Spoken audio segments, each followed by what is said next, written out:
Ola, que tal? Si lembrades, no último vídeo estivemos falando da glicólise, da primeira das rutas máis importantes do catabolismo. Previamente fixemos unha introducción ao catabolismo, igual que anteriormente vos fixera unha introducción do metabolismo, e falamos de que, ademais da glicólise, existían outras rutas metabólicas importantes. Neste vídeo imos analizar o ciclo de Krebs, tamén se lle chama o ciclo dos ácidos tricarboxílicos ou o ciclo do ácido cítrico.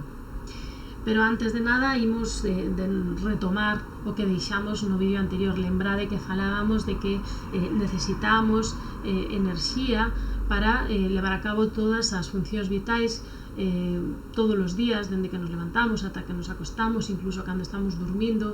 Lembrade que toda esta enerxía está encerrada nos nutrientes dos alimentos e que constitúen o noso combustible para poder poñer en marcha a nosa maquinaria todos os días, e que estes nutrientes son exprimidos dentro de diferentes compartimentos celulares. O primeiro que analizamos outro día foi a glicólise, a primeira ruta metabólica que analizamos, que tiña lugar no citosol. Lembrade que como balance final da glicólise, a partir dunha molécula de glicosa obtiñamos dúas moléculas de ácido pirúvico ou piruvato, obtiñamos dúas moléculas de ATP e dúas moléculas de NADH ou poder reductor. É dicir, que concluíamos que realmente, a partir dunha molécula de glicosa non é que obtiéramos unha grande cantidade de enerxía, pero eso xa vos lo expliquei ao principio. Estas primeiras fases, dende o punto de vista enerxético, non dan moito rendemento. Pero, a partir de agora, este ácido pirúvico ou piruvato vai seguir unha vía onde imos obter unha maior cantidade de enerxía, porque imos explicar o que sucede cando este piruvato ingresa na fase de respiración aerobia. Imos empezar unha fase aerobia. Isto que quere dicir? Con presencia de oxígeno, que realmente o que quere dicir é que finalmente o oxígeno será o aceptor final dos electróns que van a entrar nesta fase aerobia. Entón, esta fase aerobia vai abranguer unha serie de conxuntos de procesos catabólicos que oxidarán completamente o piruvato que obtivemos previamente na glicólise. Este piruvato o oxidaremos completamente e sacaremos del toda a enerxía que podamos. Os electróns obtidos da oxidación total da glicosa, finalmente, como dicíamos antes, serán cedidos ao oxígeno na cadea de transporte electrónico, que isto o explicaremos posteriormente no outro vídeo. Un pouco para ver dende arriba, para ver un esquema de todo o que imos analizar, veremos que esta fase de respiración aerobia, este proceso ten tres fases, tres procesos. O primeiro, o piruvato vaise transformar en acetil coenzima A. O segundo, xa no ciclo de Krebs, o ciclo dos ácidos tricarboxílicos. Xa este proceso, igual que o anterior, que é a formación do acetil CoA, sucede na matriz mitocondrial. A toda agora o proceso da glicólise sucedeu no citoplasma. En terceiro lugar, a fosforilación oxidativa, que non ten lugar na matriz mitocondrial, senón na membrana mitocondrial interna. Todo isto xa diremos, xa dixen antes que dedicaremos a esta última parte, a da fosforilación oxidativa, un vídeo aparte, porque merece ser explicado nun vídeo aparte. Antes de nada, repasemos entón algún vocabulario básico importante, que seguro que xa o tedes bastante claro, pero oxidación, recordade, será perda de electróns con perda de hidróxeno ou ganancia de oxígeno, e polo tanto reducción, que sempre vai aparellado, será ganancia de electróns con ganancia de hidróxeno ou perda de oxígeno.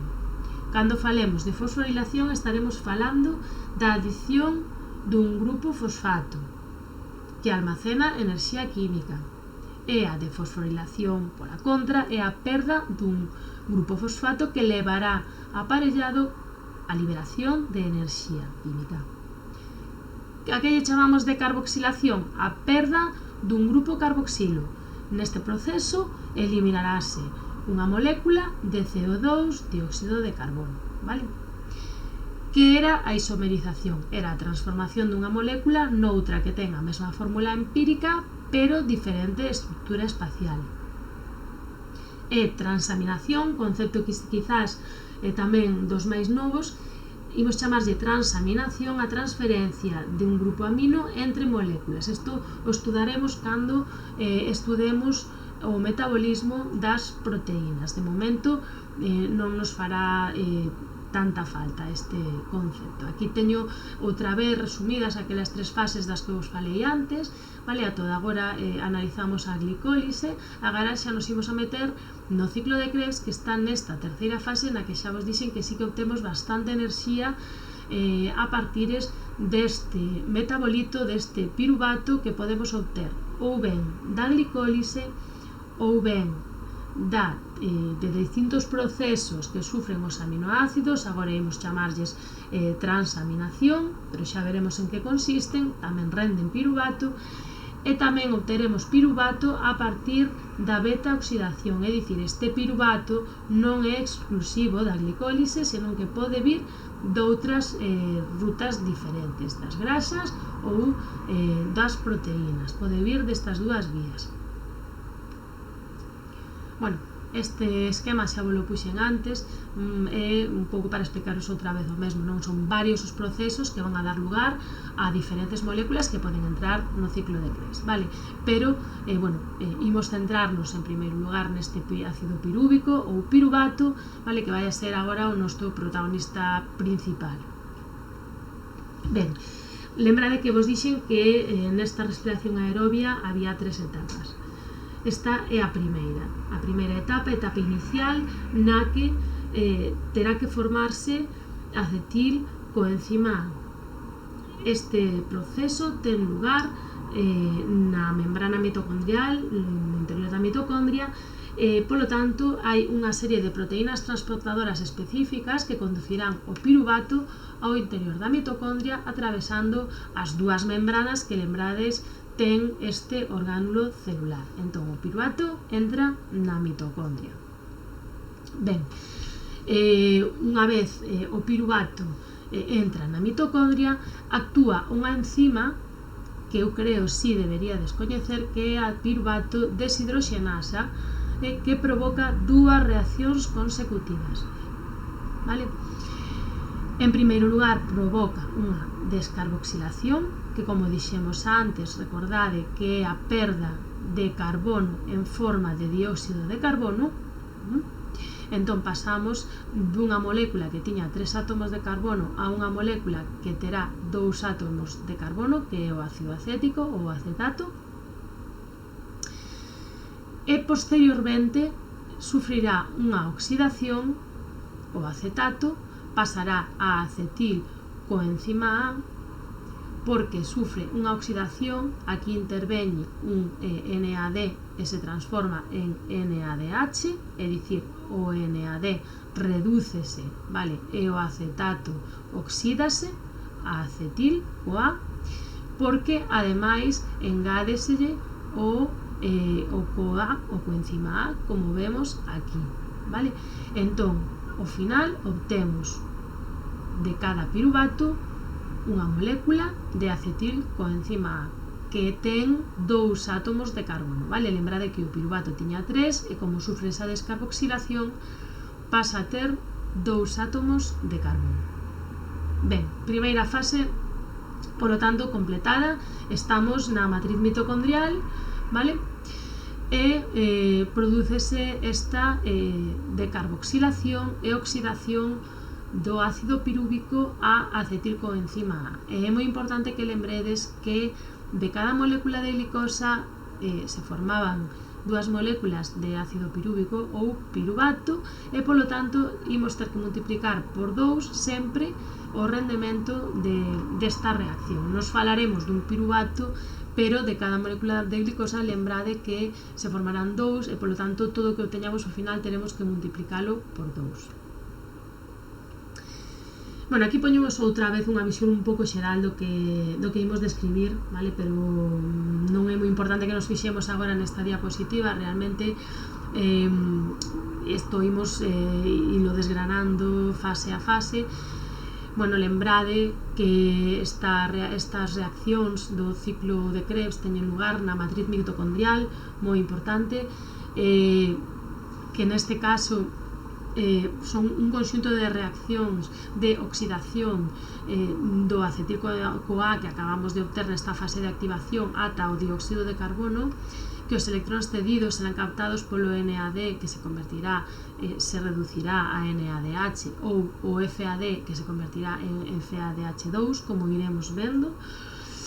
E, bueno, isto é un pouco o balance final, o que obteremos ao final do ciclo de Krebs, que tamén o recordaremos despois, vale? 3 moléculas de NADH e unha de FADH2, unha molécula de GTP, 2 moléculas de dióxido de carbono e diferentes precursores metabólicos ao longo do ciclo.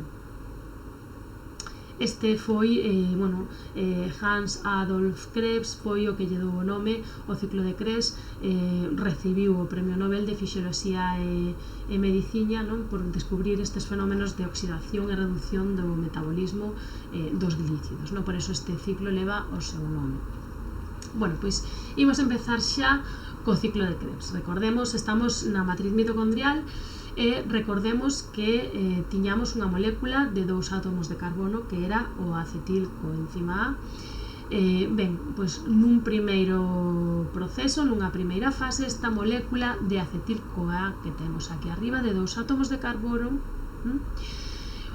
vaise condensar con esta molécula de 4 átomos de carbono que é o oxalacetato. Neste proceso marcha o coenzima A e fórmase unha molécula de ácido cítrico ou citrato. Recordade que este ciclo tamén o coñecemos como o ciclo do ácido cítrico, vale? Esta molécula vai ter 6 átomos de carbono porque condensáronse unha molécula de 4 e unha molécula de 2 átomos de carbono. Ben, a enzima que cataliza este proceso é a oxalato sintetasa. Aínda que xa sabedes que non tedes que coñecer os nomes destes enzimas, eu creo que é interesante que vos vaya contando como se chaman os enzimas que van catalizando estes procesos. Ben, na seguinte fase actuará unha enzima que transformará o citrato en isocitrato, bueno, unha enzima que se chama aconitasa. Neste caso non temos moito máis que contar, non hai gasto enerxético, non hai saída de ningunha molécula. Imos á seguinte fase. Porque na seguinte fase sí que temos unha primeira oxidación do isocitrato que se transformará en alfa-cetoglutarato. Ben, se contamos aquí os átomos de carbono, aquí temos unha molécula de 6 átomos de carbono, o isocitrato transformase en unha molécula de 5 átomos de carbono que é o alfa-cetoglutarato, polo tanto hai unha descarboxilación, unha salida de dióxido de carbono. E tamén temos a oxidación do isocitrato, polo que unha molécula de NAD se transforma en unha molécula de NADH. A enzima que cataliza este proceso é a isocitrato deshidroxenasa. Na seguinte fase, esta molécula de 5 átomos de carbono que é o alfa-cetoglutarato transformarase nunha molécula de 4 átomos de carbono que é o succinil coenzima A. Entón, este alfa-cetoglutarato oxídase a succinil coenzima A, polo tanto, fórmase outra molécula de NADH, despréndese outra molécula de NADH e como hai unha descarboxilación, tamén se desprende unha molécula de dióxido de carbono. Neste proceso hai un acoplamento dunha molécula de coenzima A. A enzima que cataliza este proceso é a alfa-cetoglutarato deshidrogenasa. E obtemos entón esta molécula de succinil coenzima A de 4 átomos de carbono. No seguinte proceso, o succinil coenzima A transformarase en succinato.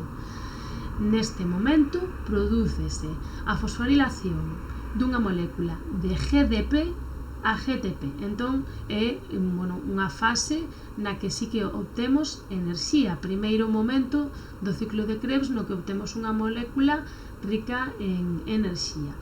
Catalizada esta reacción pola succinil tioquinasa, obteremos unha molécula de succinato. Seguimos con unha molécula de 4 átomos de carbono. Ben, a continuación, esta molécula de succinato transformarase por acción da enzima succinil deshidrogenasa nunha molécula de fumarato ou ácido fumárico, proceso no que ten lugar unha deshidroxenación por acción da enzima succinil deshidrogenasa. Neste caso non é coa actuación da coenzima NAD, sino do FAD, que vai formar FADH2. Este FADH2 ingresa directamente na cadea de transporte electrónico a partir desta fase do ciclo de Krebs. Non temos descarboxilación aquí, entón seguimos cunha molécula que ten 4 átomos de carbono, o fumarato ou ácido fumárico. Na seguinte fase, catalizado por unha enzima chamada fumarasa, prodúcese a hidratación do ácido fumárico ou fumarato e transfórmase en ácido málico ou malato. De novo, dúas moléculas con 4 átomos de carbono. E, para pechar o ciclo, este malato transfórmase en oxalacetato mediante a acción dunha enzima chamada L-malato deshidrogenasa. Neste caso, o coenzima NAD redúcese a NADH, polo tanto, fórmase unha molécula de NADH e hai unha transformación dunha molécula de 4 átomos de carbono que é o malato ou ácido málico en oxalacetato, que recordemos era a primeira molécula que se condensaba co acetilcoenzima A no ciclo de Krebs. Por lo tanto, así pechamos o ciclo que poderá seguir producíndose e, de feito, prodúcese despois continuamente. Bueno, pois aquí temos o ciclo completo xa con todas as reaccións que tiveron lugar. Agora, tócanos facer un pequeno resumen de todo o que sucedeu. Recordemos que ingresaba o acetil-CoA condensándose co oxalacetato ou oxalacético no ciclo de Krebs e que se formarían unha, dúas, tres moléculas de NADH e unha molécula de FADH2 e ademais formaríase unha molécula de GTP. Agora, así, a grandes rasgos. Agora imos velo un pouco máis con detemento, vale? Por unha molécula de acetil-CoA que entra no ciclo de Krebs formanse, necesítanse 3 NADs, un FAD e un GDP e unha molécula de auga. Recordemos en que fases, vale? Os 3 NADs serán necesarios para formar os 3 NADHs nestes 3 puntos do ciclo de Krebs. O FAD será necesario nesta fase que temos aquí, o GDP nesta de aquí e a molécula de auga nesta fase de aquí cando se transforma o fumarato en malato.